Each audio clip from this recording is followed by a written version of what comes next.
श्री प्रेमानंद बाबा का भक्तों को रात में वृंदावन परिक्रमा मार्ग पर दर्शन देना आज से बंद हो गया। जी हाँ, सही सुना आपने। सुनकर के मुझे भी बड़ा दुख और आश्चर्य हुआ।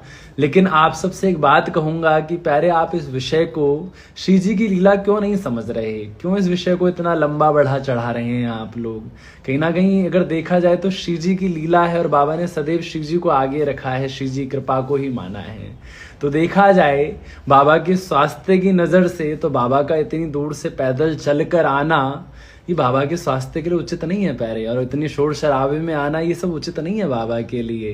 डॉक्टर्स ने भी काफी बार बाबा को मना किया है। और अगर दूसरा इस विषय को ब्रजवासियों की नजर से देखूं, जो राधा एनआरआई में लोग रहते हैं, उनका कहना है कि हमारी केवल 3 घंटे की नींद पूरी होती है। तो प्यारे, उनका कहना भी उचित है। 3 घंटे में भला किसकी नींद पूरी हो जाएगी? किसी की नहीं होगी। छोटे छोटे बच्चे भी हैं पढ़ने वाले। अब कितने लोग कह रहे हैं वो ब्रजवासी नहीं है, वो ये नहीं है, वो ये नहीं है, बाबा ये गलत कर रहे हैं, बाबा सही कर रहे हैं। अरे प्यारे, आप लोग होते कौन हो किसी की निंदा करने वाले, किसी का अपराध बनाने वाले? देखा जाए तो बाबा भी और वो जो रह रहे हैं ब्रजवासी जन, वो भी दोनों आपके लिए पूजनीय हैं प्यारे।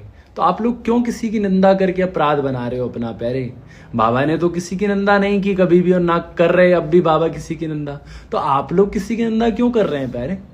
बस श्री जी की लीला समझी। हो सकता है शायद श्री जी बाबा को विश्राम करवाना चाहती हो, थोड़ा आराम कराना चाहती हो, श्री जी को कष्ट हो रहा हो बाबा के पैदल चलने पर। इसको आप श्री जी की लीला भी तो समझ सकते हैं ना, विषय को इस नज़र से समझ लीजिए आप लोग। लेकिन आप लोग किसी का विरोध करके, किसी की निंदा करके, चाहे उन ब्रजवासियों की चाहे बाबा की, क्यों अपराध बना रहे हो प्यारे?